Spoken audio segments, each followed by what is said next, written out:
You Bharat, हर वक्त सच के साथ। नमस्कार, यू भारत में आपका स्वागत है। आपके साथ मैं हूं आरती। आई नजर डालते हैं आज की सुर्खियों पर।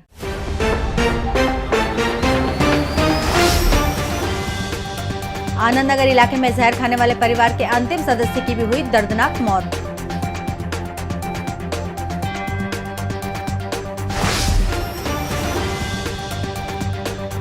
गृह मंत्री नरोत्तम मिश्रा का कांग्रेस पर पलटवार, कहा जनता को बताए कोरोना काल में क्या किया।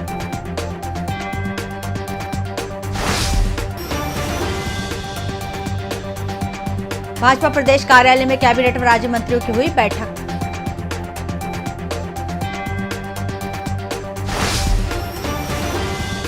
मानसरोवर ग्लोबल यूनिवर्सिटी में प्लांट टेक्नोसॉमी विषय पर 6 दिवसीय कार्यशाला का उच्च शिक्षा मंत्री ने किया शुभारंभ। भोपाल में जूनियर डॉक्टर्स की हड़ताल, मरीजों को करना पड़ रहा परेशानियों का सामना।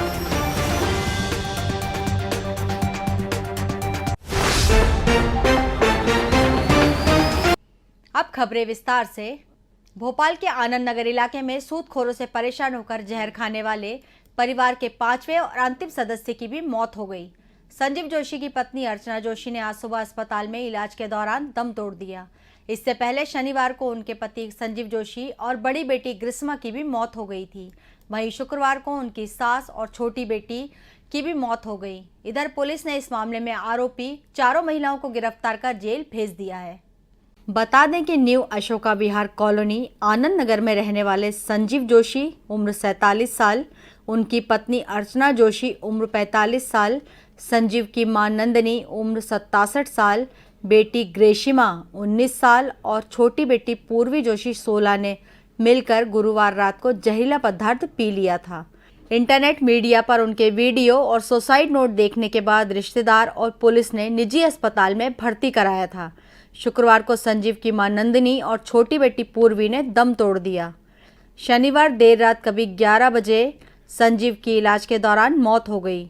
सोमवार सुबह परिवार की अंतिम सदस्य अर्चना की सांसों की डोर भी टूट गई। एएसपी राजेश भदौरिया ने बताया कि सूदखोरी में 4 महिलाओं को गिरफ्तार करने के बाद रविवार को बबली दुबे, उसकी बेटी रानी दुबे, सगी बहन उर्मिला खंबारा और प्रमिला को न्यायालय में पेश किया गया, जहां से उनको जेल भेज दिया गया है।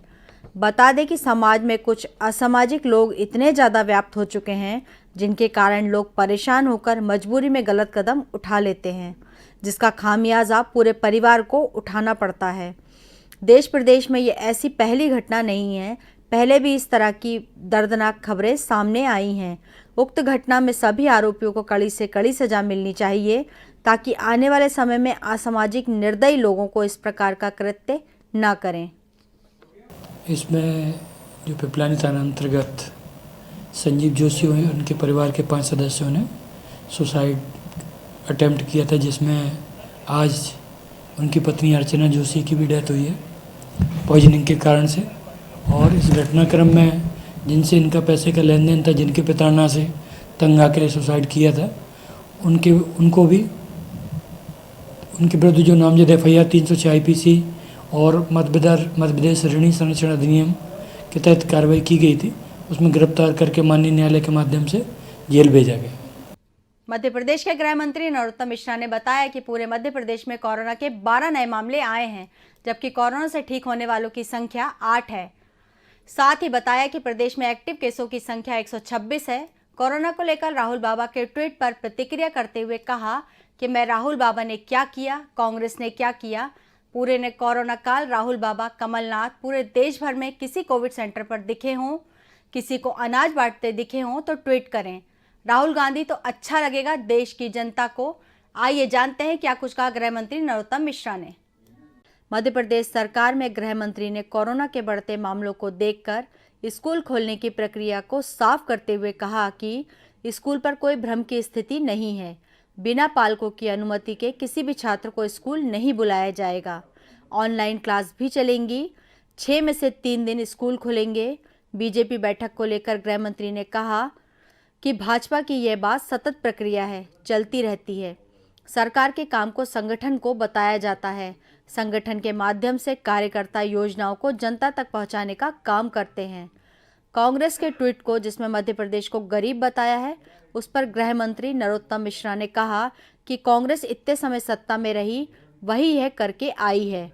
गृह मंत्री नरोत्तम मिश्रा ने त्रिपुरा की जीत के लिए त्रिपुरा के कार्यकर्ताओं, त्रिपुरा की जनता और वहां के मुख्यमंत्री को बधाई दी। कोई भ्रम की स्थिति नहीं है, इसमें पालकों की सहमति अनिवार्य है।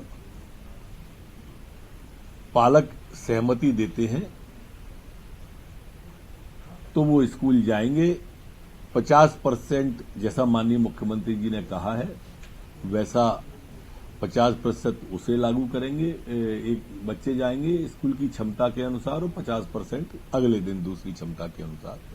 सतत प्रवाह है ये पार्टी का, एकमात्र देश की ऐसी पार्टी है जहां कार्यकर्ता से सीधा संवाद सतत बना रहता है। ये चलने वाली प्रक्रिया है। हम संगठन के कार्यकर्ताओं ने जो नवाचार किए हों उनको और जनता की बात को सरकार तक और सरकार की बात तक को संगठन के कार्यकर्ता नीचे तक पहुंचाने का सतत प्रवाह है। करके तो वो ही गए जो कुछ कर गए। अब कांग्रेस काय पे ट्वीट कर रही है? देश में प्रदेश में सर्वाधिक समय जिनकी सरकारें रही, वो ऐसे ट्वीट करते हैं, कभी बेरोजगारी पे करते हैं, कभी इस तरह के ट्वीट करते हैं। इनका कांग्रेस की राजनीति पूरी ट्विटर तक केंद्रित है, जनता तक केंद्रित नहीं है। राजधानी में आज प्रदेश भाजपा कार्यालय में भाजपा के राष्ट्रीय संगठन महामंत्री बीएल संतोष ने कैबिनेट व राज्य मंत्रियों की एक महत्वपूर्ण बैठक ली। बैठक में केंद्र और राज्य सरकार की योजनाओं को जमीन पर उतारने के लिए चर्चा की गई। बीएल संतोष ने बैठक के दौरान कहा कि केंद्र और राज्य सरकार बेहतर काम कर रही हैं।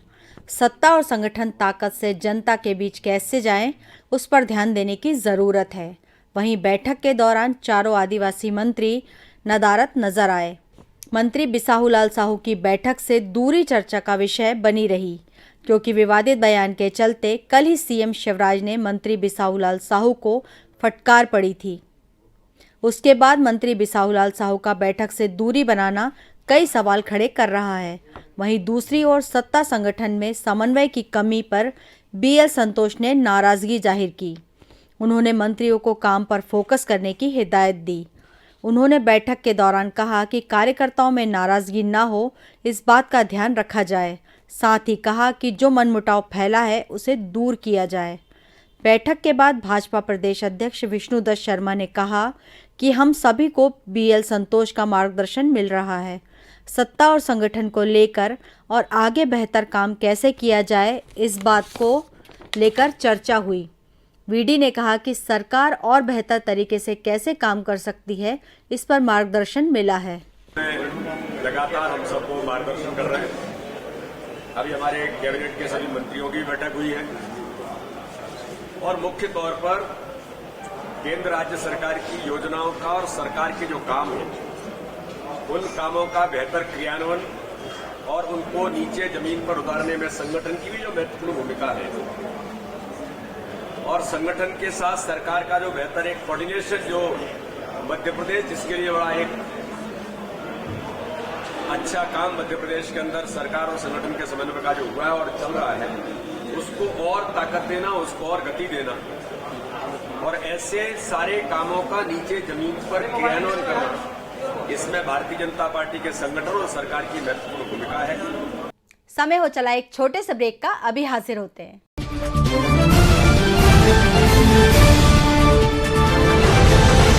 हम हैं यू भारत, हर वक्त सच के साथ।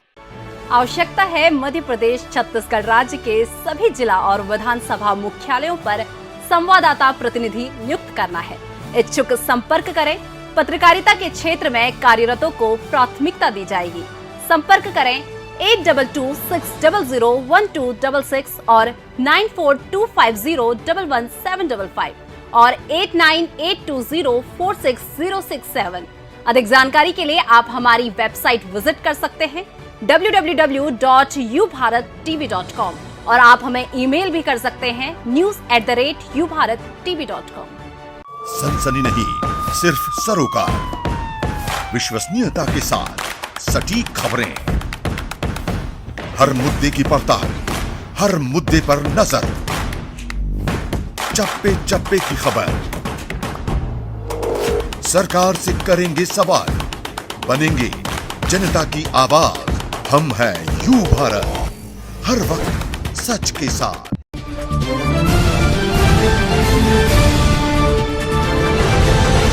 हम हैं यू भारत, हर वक्त सच के साथ। ब्रेक के बाद आपका स्वागत है। रुक करते हैं खबरों की ओर। मानसरोवर ग्लोबल यूनिवर्सिटी में प्लांट टेक्नोसॉमी विषय पर 6 दिवसीय राष्ट्रीय कार्यशाला का आयोजन उच्च शिक्षा मंत्री मोहन यादव द्वारा किया गया। कार्यालय का शुभारंभ करते हुए मुख्य अतिथि उच्च शिक्षा मंत्री मोहन यादव ने कहा कि पौधों में प्राण बसते हैं, इसलिए देश के प्रत्येक व्यक्ति के लिए जरूरी है कि वो पौधारोपण करने के साथ ही उनकी प्रजाति के विषय में भी जानकारी अर्जित करे। उन्होंने शिक्षण के क्षेत्र में मानसरोवर स्कूल के प्रयासों की सराहना करते हुए कहा कि मध्य प्रदेश सरकार संस्थान के उत्थान में सहभागिता के लिए हमेशा तैयार रहेगी। कार्यालय botanic survey of India, MPCST national academy of sciences के संयुक्त तत्वाधान में किया गया। विशिष्ट अतिथि बोटेनिक सर्वे ऑफ इंडिया के डायरेक्टर डॉक्टर AS माओ ने कहा कि पादप वर्गीकरण और पौधों की पहचान करना एक कला है। उन्होंने यह भी कहा कि इंटरनेट के इस युग में पौधों की सही पहचान करना आज रिसर्च पर्सन के लिए चैलेंज बनता जा रहा है, क्योंकि यहाँ जो सामग्री है वह विषय विशेषज्ञों द्वारा तैयार नहीं की जाती। इसी क्रम में विशिष्ट अतिथि विक्रम विश्वविद्यालय के कुलपति अखिलेश कुमार पांडे जी ने कहा कि आयुर्वेद और फार्मेसी के क्षेत्र में भी पादप वर्गीकरण का विशेष महत्व है। उन्होंने यह भी कहा कि सही औषधि के निर्माण के लिए सही पौधे की पहचान बेहद ज़रूरी है। मानसरोवर ग्लोबल यूनिवर्सिटी के प्रोफेसर चांसलर गौरव तिवारी ने अतिथियों का स्वागत करते हुए कहा कि इस तरह की कार्यशाला के आयोजन से निश्चित ही हम हरे भरे भारत की परिकल्पना को साकार कर सकेंगे।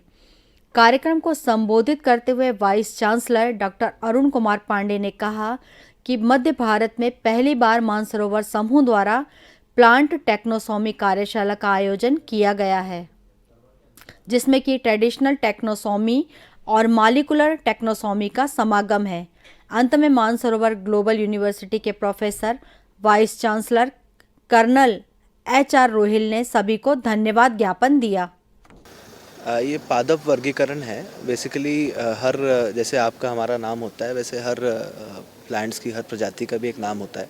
और अक्सर जब हम औषधियाँ बनाते थे तो ये पाया जाता था कि कई बार उनका सही वर्गीकरण या सही नामकरण ना होने की वजह से तुलसी भी कई तरह की होती है, गलत तरह की तुलसी डल जाती है तो वो दवाई की जगह जहर का काम भी कर सकती है। तो इस तरह से बहुत सारी समस्याएं सामने आ रही थी। तो हमने यह निष्कर्ष निकाला कि भारत में जितने भी शोधकर्ता हैं जो प्लांट टैक्सोनॉमी पे, पादप वर्गीकरण पे काम कर रहे हैं, हम उन सबको बुला के एक वर्कशॉप कराएंगे और क्लासिकल और मॉलिक्यूलर दोनों तरह की प्लांट टैक्सोनॉमी पे यहाँ पे चर्चा करेंगे। और देश भर से हम एक्सपर्ट्स को बुलाया है हमने। इस बात की चर्चा हम लगातार कर रहे हैं और आने वाले 6 दिनों में हमें उम्मीद है कि हम कुछ अच्छे निष्कर्ष तक पहुँच सकेंगे।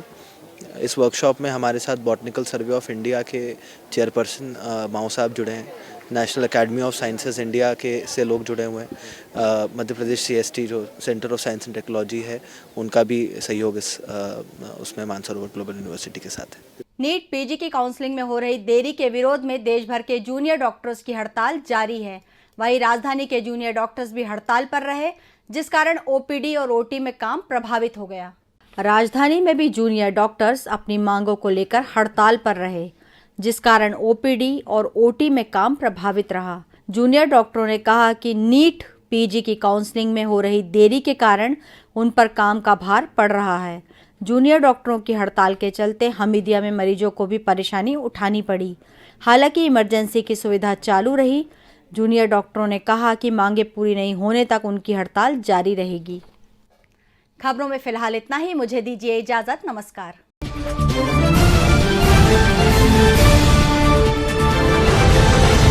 हम हैं यू भारत, हर वक्त सच के साथ।